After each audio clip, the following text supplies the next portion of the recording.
Hello?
Sparrow Moon was not at all what I thought she would be. I wasn't given much time to go over her case file before our first appointment, but from what I had read, I half expected some kind of uncontrollable monster to walk through the door. She wasn't anything like that. She was quiet and guarded, smaller in person than what I had imagined from her photograph. A perfectly normal 17-year-old girl. That made it even harder to believe she was capable of doing the things that she did. She was the last surviving member of the so-called Woodfield Five, a group of kids all from the same remote northern town who suffered a series of unexplained, at times violent, mental breaks. Clinical notes suggested some kind of shared psychosis, though unlike anything I'd ever heard of in my 20-year practice.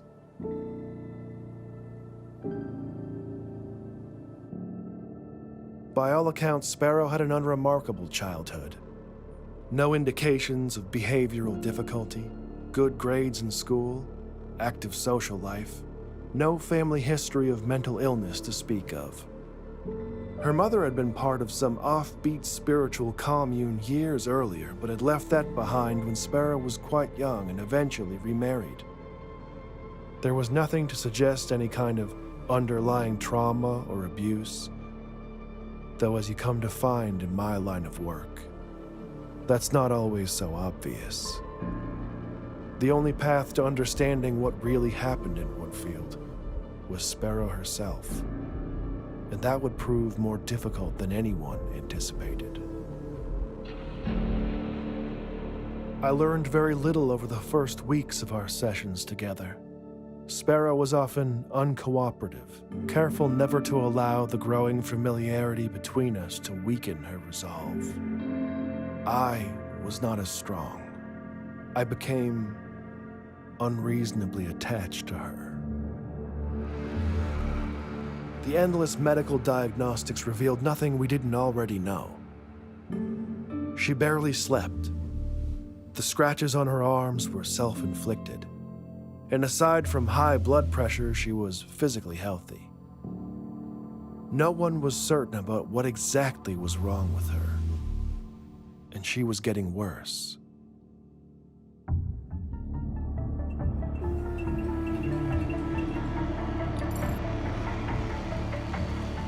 The weeks turned to months, and I was running out of time.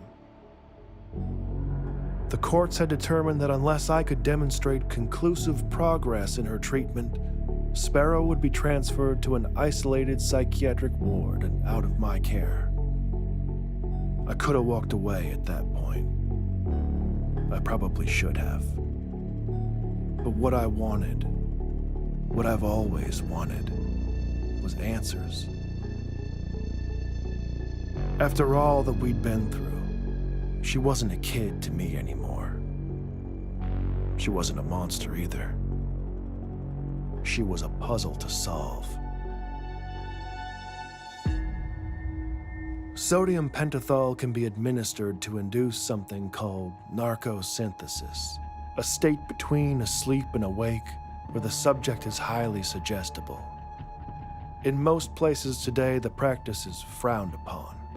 Normally, I would never consider such a treatment, but given the circumstances, my options were limited. I knew full well that this could risk professional censure, perhaps even my career itself. That didn't seem to matter at the time.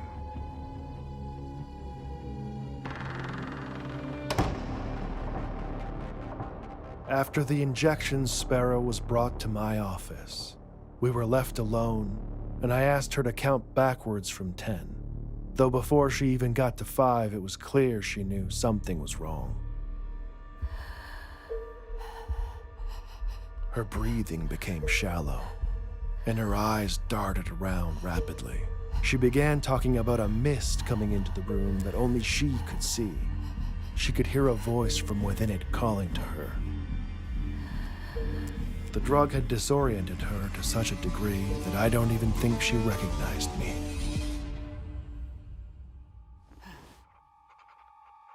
Sparrow's small size and chronic fatigue made the dosage I administered tricky. She drifted in and out for several minutes. When lucid, I redirected her, asking if she could tell me what the voice she heard was saying.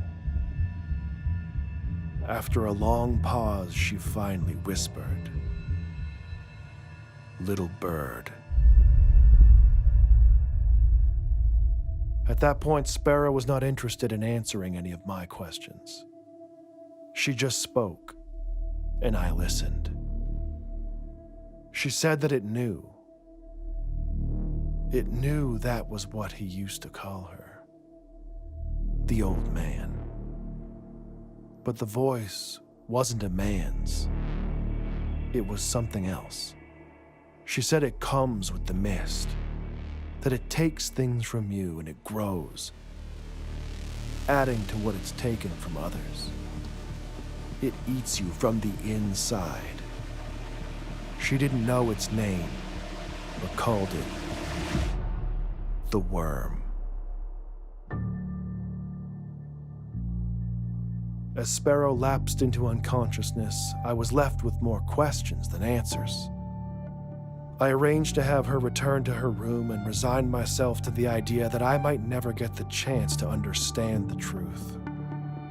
That I had failed. I destroyed the records of our last session to prevent the review board from finding out what I had done. It was over. Or at least, that's what I thought. It was that night the dream started.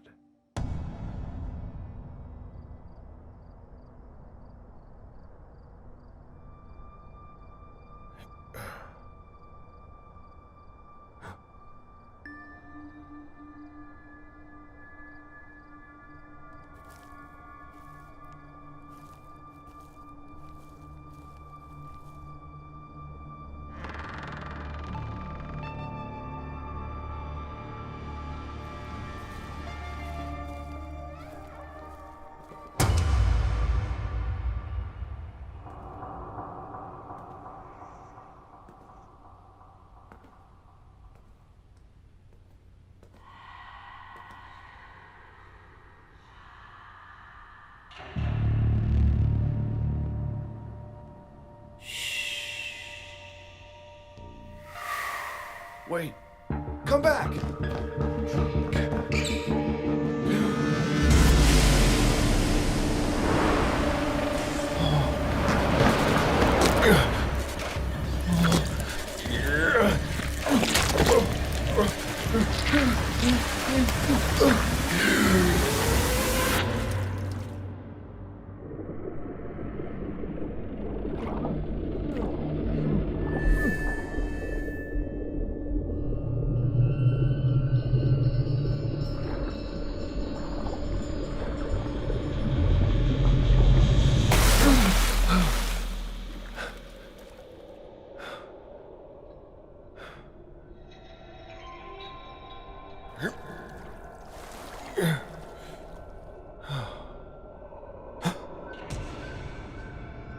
Sparrow.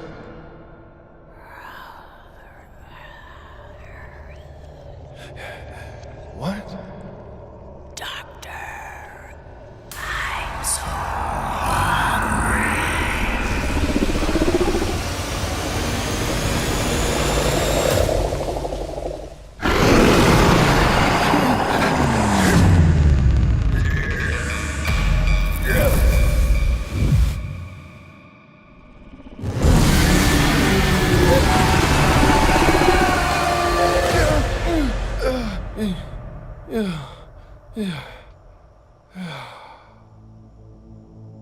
Every time I go to sleep, it's the same. It doesn't really matter how the dream begins. Eventually, the mist will come. And with the mist, always comes the worm. Just like she said it would. You can't run. That never works. It won't let you. The best you can hope for is that you wake up quick, before it begins to feed. At first, I told myself that it would go away. It could be a simple anxiety-induced aberration brought on by the stress of dealing with the case. But it was soon obvious that wasn't it. The nightmares didn't stop. I couldn't sleep, I couldn't eat. It wasn't long before my colleagues began to take notice. Things got so bad I had no other choice. I called in every favor, pulled every string I could, and arranged access to Sparrow at her current facility. I needed answers more than ever, and she still had them.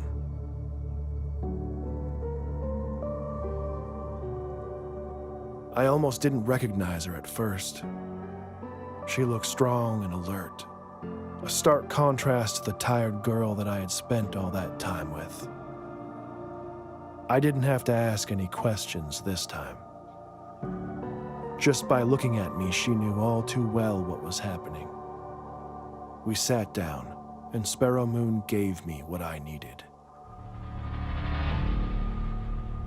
The worm is some kind of parasite, a pathogen, an ancient thing passed from host to host, manifesting in their dreams, feeding on their deepest fears. It will not stop, always hungry for more. It won't kill you. It doesn't want you dead. It wants what any good virus wants: to propagate, to be passed on, to be fed. Sparrow tried to hold it inside of her, to protect others. She thought that if she could fight it long enough, it would die with her. She passed the worm to me the same way that it had been passed to her, just by telling me about it.